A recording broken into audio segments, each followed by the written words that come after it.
You have a job offer for $60,000. You've learned how to negotiate, and you go back and say, I would like to get 61,000. 5 minutes of negotiation, you get the 61, you take the job, and you sit in that job for 30 years. You've just earned yourself $1,000 more for 30 years. $30,000 with one single 5 minutes of negotiating.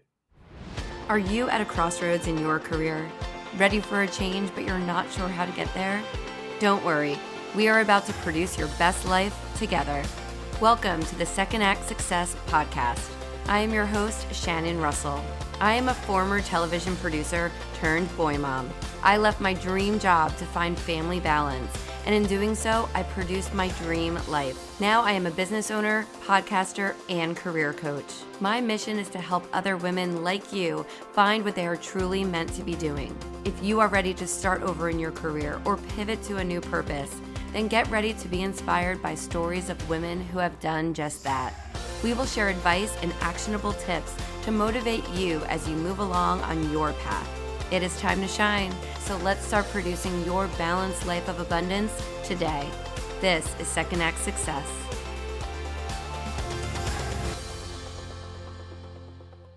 Hi, my friend. Welcome to the show. I'm your host, Shannon Russell. I've got a question for you. Have you heard of the Career Toolkit? It's a book by Mark Herschberg, and I've got him here with me today. Mark is a graduate of MIT, as well as a CTO for numerous startups. After growing countless companies, Mark wrote the Career Toolkit, where he breaks down the tools you need to create the career you want. Whether you have the perfect career or you're searching for a new one, the tools and information in this book are so incredibly helpful, and I'm really excited to have him here. He will be sharing his expertise on all things careers with us, so let's dive into the episode. Hi, Mark. Welcome to Second Act Success. How are you? I'm doing great. Thanks for having me on the show today. Very excited to get your insight on careers and second acts and all of that. You have quite a background. Do you want to tell us kind of where you went to college and what your journey has kind of been like since then? I've had this very interesting dual career. I went to MIT in the 90s and got my undergrad and graduate degrees there. And very quickly, I began going into startup companies. It was kind of right place, right time, fell into it. And in the startup world, it was easy to advance. I knew I wanted to get into management. I wanted to become a CTO, a Chief Technology Officer. I wanted the challenges that came with leading people and not just engineering challenges. And because it was such a high growth area, I could quickly move up. Now, as I was doing so, I realized that to get to that top level, to become the CTO, it wasn't just about being the best engineer. There were all these other skills I needed: leadership, communications, team building, negotiating. No one ever taught me these skills, so I had to develop them in myself. As I was doing so, I realized these skills are not just for executives. They are for everyone. So I developed training programs, started training up my teams. And as I was doing this, MIT had been doing surveys of companies and found out companies were asking for these very same skills. They recognized a skills gap. And when they say they want these skills, I don't just mean among MIT students or among college students or engineers. Universally, these are the skills companies want, but they can't find. So MIT wanted to create what's now known as the Career Success Accelerator. When I heard about it, I said, I've developed some training material. I'm happy to give it to you. I thought it'd be a one and done.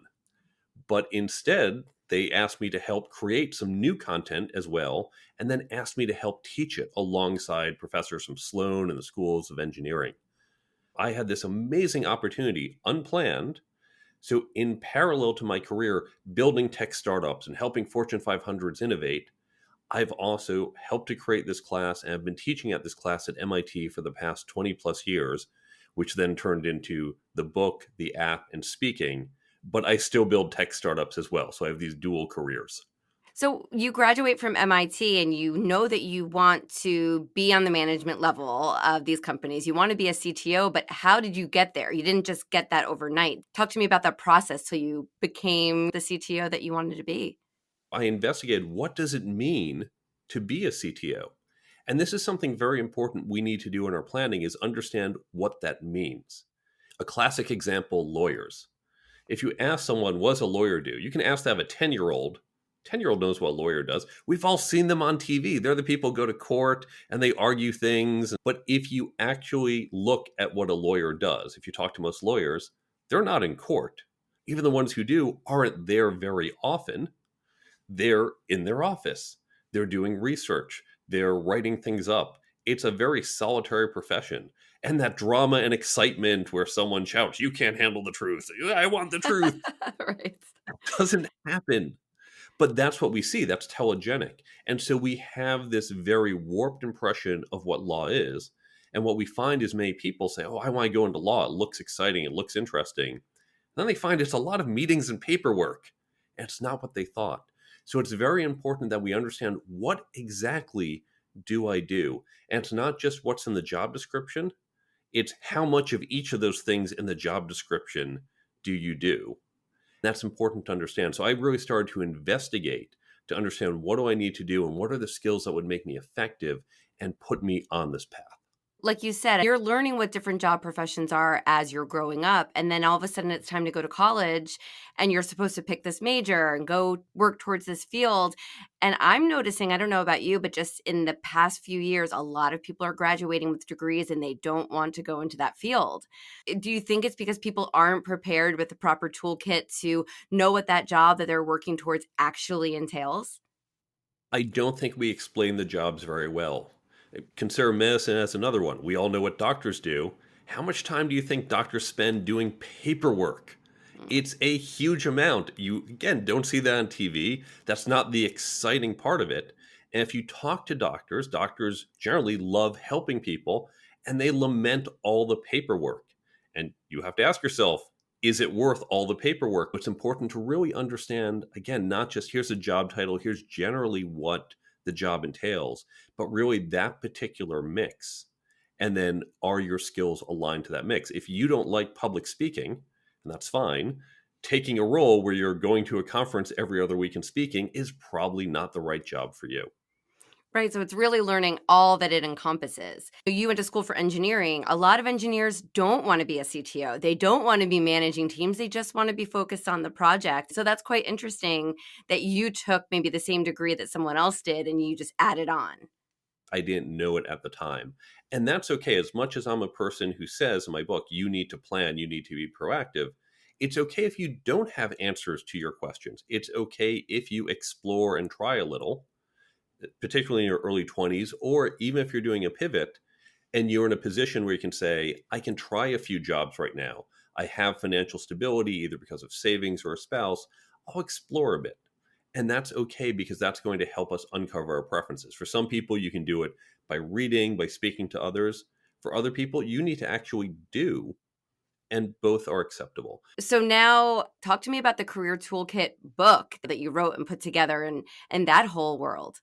For years, we've taught these skills at MIT, and we know that they work. The skills, by the way, come from research we've done, research of what corporations want, research from some of our professors at places like Sloan, who understand, how should we think about leadership? How should we think about negotiating?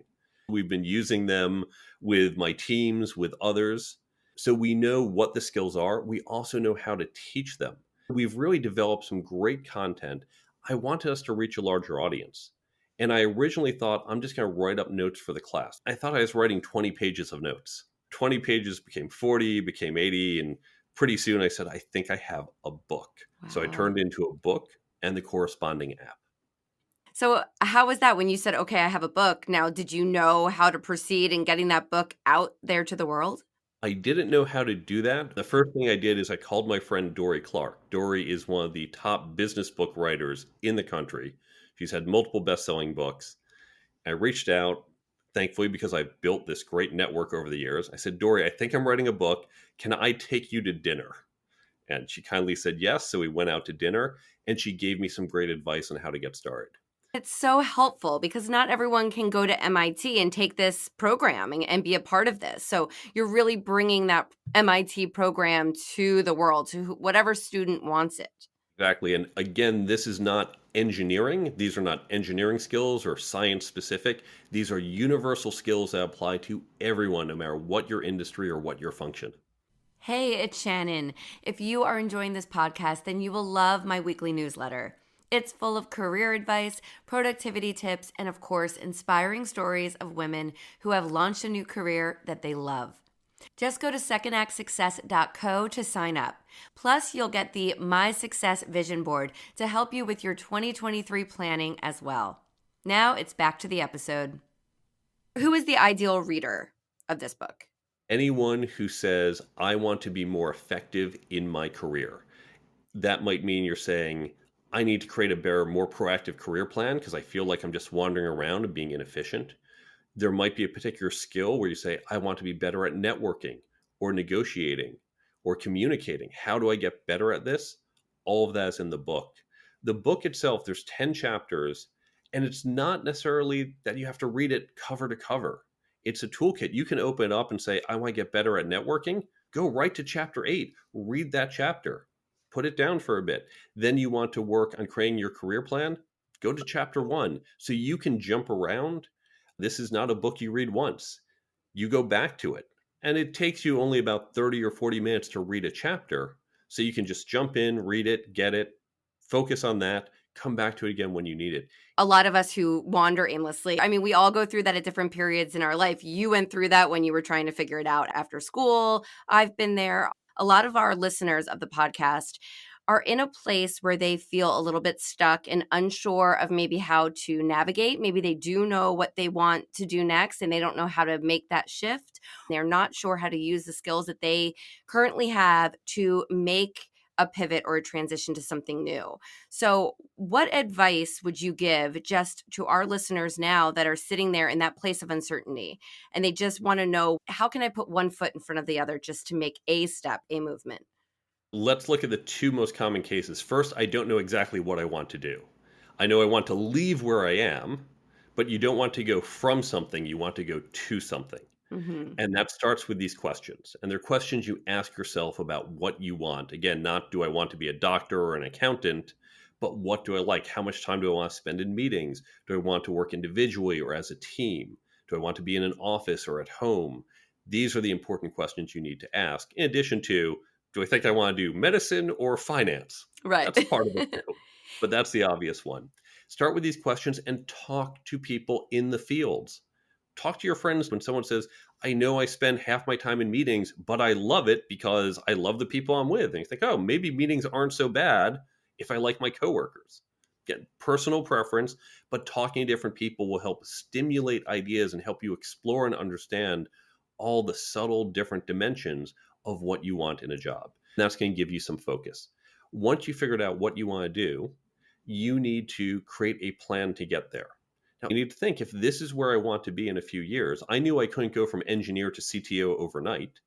There were some intermediate steps. So map those out. Figure out what are those steps so you're not taking this giant leap, but you're hopscotching step to step to step. And when you think of it that way, it becomes a lot more manageable. Very importantly, this is not set in stone. You're going to check in and readjust, just like we do with our project plans. When you think about my story, I'm someone who said, okay, I know what I want to do, and here's my plan. And then when MIT reached out to me, all of a sudden, wait, here's a new opportunity I was not expecting, I was not looking for. But here it is, and let me think about, what is it I want? Does this fit into it? And now I have this parallel career. So it's okay to adjust as we go. This is such great advice. And just to go back to the app, so you have the Career Toolkit book, but there's an app that's associated with that as well? There's two now. There is the Ooh. Career Toolkit app, and what that has is highlights from my book, the things that you would literally highlight when you read them. They're all in the app, completely free. You use it one of two ways. Either you're about to go into, let's say, a networking event, thinking, what were those great tips? Well, pull up the app, open up, go to the networking tips, and you've got them right in your pocket for that quick refresh right before you need them.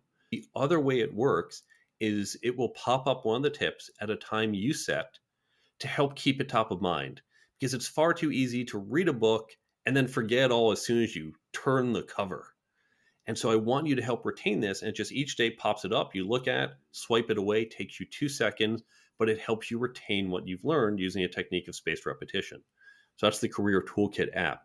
We also put out another app, Brain Bump, under Cognosco Media. Same idea, but it's like a Kindle version. It has content not just from my book, but from other books, podcasts, blogs, talks, and classes. So you can get highlights from additional content. Same thing, open it and get it as you need, or get that push notification to help you retain. So much good stuff and so many great free resources between the book and the apps. A lot of people are going to get a lot of great information from all of this. What trends are you seeing in the workforce for students that are graduating from college now? Are there any trends that you're seeing as far as what career paths they're going into or what advice they're looking for? That's a tough one. When we talk about remote work, for example, I often get the question, is remote work here to stay? And the answer is probably. Now, I'll note I was running remote teams for many years. I ran a hybrid team starting in 2017. We were in the office for about 2.5, 3 days a week. So this is not new to me, and I've been a big fan of it. Yeah. Will hybrid work stay? It depends. If we keep it up for another roughly 2 to 3 years, then yes, it is here to stay. We need to be doing this for at least 2 or 3 more years for it to really be institutionalized and fossilized into how the labor market works. If it doesn't last that long, it may not stay. Mm-hmm. There's always that debate. Now, we know it works in the short term. You can produce the report each week and remember to put the TPS cover on it, and great, that can be done. Does it work longer term? Can you build the relationships that are important for long term innovation and creativity? Jury's still out. I'm not saying it can't work, but we haven't actually done it. There's the tactical and strategic, and we've only seen the tactical. We're going to see echoes of we can work from home, or it's not working, or we're saying this, but then people are leaving to a company with a different policy, or then going back. We're going to see echoes for a number of years to come. Good points. I agree. I work with a lot of women who are moms, and I think a lot of my listeners are in that situation where now they have kids, things are changing, they don't want that really long commute. So remote work is a wonderful option for them. I can see even more changes coming if we revert back to the long commute and having to be in person. A lot of people are looking to either do remote work or find different businesses that are online, whether it's creating an Etsy shop or forming their own business that's digital. I think that's a great option for people. What career options would you maybe suggest for them to look into that gives them that flexibility? Great question. Let's first understand some of the interesting challenges. We do know that women and certain minorities tend to have more home responsibilities than the traditional white male. And so this creates a certain bias in our workforce. So there's a couple challenges. If we let people pick their own work from home, do you want to be here 2 days a week, 3 days a week? The worry is white men will be in the office more, women and others will stay home more, and therefore we're going to have a bias that just by proximity, we're going to promote more men, creating a DEI problem. Wow. Yeah. Okay, simple solution. We are going to require everyone in the office for the same amount of time. Done. Wait a second, my office wants everyone in 3 days a week. I'd really prefer 2 days a week. Well, you know what? That other company across the street, it's only 2 days a week. I'm going there. So now this company that mandated a fixed number of days a week, they're going to lose the people with home responsibilities, women, minority groups. Again, you have a DEI problem. Mm-hmm. That's a challenge. Damned if you do, damned if you don't. Yeah. And we don't know how this will play out. So there are some really subtle challenges here. One of the other things to look at is how much do you need to be in the office? What we're finding is a lot of older people, and by older I mean 40s, 50s established, they know what they're doing. You don't need to be in the office as much. You generally are living in the suburbs. You've got a longer commute. You'd rather be home more. Someone who's 25, being in that office, that learning by osmosis is important, just being around learning from senior people, but that doesn't work if the senior people aren't in the office. True. Now, if you're changing into a new company, a new career, you might also need to focus on some of that relationship building. And it really depends on where you're going. If you're saying, I'm going to be an individual contributor, I'm going to do this job, you might not need a lot of relationships. I certainly do recommend building them at work. Internal networking is very important, Mm-hmm. but it might be sufficient to do that while remote. If you're saying, I want to get into this job, I want to get on the fast track, I want to get those promotions, you absolutely need to build those relationships, and it will be faster and easier in the office. So it depends on your intention and what you need to do. I'm thinking back to when I was in my 20s working in New York City, and you wanted to go out every single night afterwards with your coworkers because that was just such a part of getting to know people and building your reputation at work. And it was all about the networking, but it's very different when you are in your 40s and you have different responsibilities at home. It's really just that juxtaposition of managers, senior level, and then the newer, younger people coming up in the ranks. It's just really difficult to make everybody happy and give everyone a similar experience. If you are creating an online digital company of your own, maybe it's an Etsy shop or you're designing websites, whatever it might be, there are other ways for you to network online now and just different communities. There's so much in social media between Instagram and Clubhouse and all of these different apps that you can actually network and meet people digitally online, which is a wonderful thing for people who do need to be home and need that remote work option. So you're right. It's tricky on all accounts and all levels. And if you are a solopreneur doing something else on your own, having those other people around, it's important for your mental health. It's important to learn other things. I mentioned when I was doing a book, books are kind of solo activities. You sit there and you write. But I first reached out to my friend Dory. I said, I need help. I don't know what I'm doing. And I'm now part of certain author communities. I'm part of speaker communities. I'm part of other groups with other people who are in the same boat as me, and we can share ideas. We can learn from each other. And most people in these communities aren't going to say, "Oh, you make scarves and I make scarves, and ooh, you're my competitor. I hate you." Say, you know what? There's a lot of people who need scarves. Neither of us will dominate the market. Let's work together. Let's share ideas. Let's help each other. And you'll find there's a lot more support than competition among people doing what you do. So find those communities, whether online or local. And that's going to be really important, again, for your mental health as well as for your education. So true. I totally agree. And just since starting the podcast, I'm in a ton of podcaster groups, made so many friends where we guest on each other's podcasts. We're planning to meet up at conferences. It really is something that can feel so lonely, but that you find those people that even if they live in a different country, you can chat online and help each other grow. It's all about lifting each other up in, whatever industry you're in. In the book, you claim that someone can make $30,000 with your advice. That's a really bold statement. Can you explain where that came from? It is, but I will back it up for you right now. Okay. Let's suppose you read my chapter on negotiations. And by the way, if you don't want to read my chapter, go read a different book on negotiations, but learn negotiations somehow. Now you go in for a job offer. Let's suppose you're 30 years old, you have a job offer for $60,000. But instead of taking the job, you've learned how to negotiate, and you go back and say, I would like to get 61,000, here's why, and you use the techniques. Now 60 is 61,000, that's not a huge lift, that sounds pretty doable. If you do nothing else, 5 minutes of negotiations, you get the 61, you take the job, and you sit in that job for 30 years, you've just earned yourself $1,000 more for 30 years. $30,000 with one single 5 minutes of negotiating. It's really that easy. Now, of course, you're thinking, wait a second, I'm not going to stay in a job for 30 years. I'm going to have other jobs and promotions and raises. And probably I can negotiate for more than just $1,000. If you learn to negotiate, you can add tens of thousands, even hundreds of thousands of dollars to your lifetime income. And we're just talking about your direct compensation. You'll get things other than just money. You'll negotiate with people other than your manager. You'll negotiate with suppliers and customers. You negotiate all the time with your coworkers. It's not about money, but it's about dividing up work.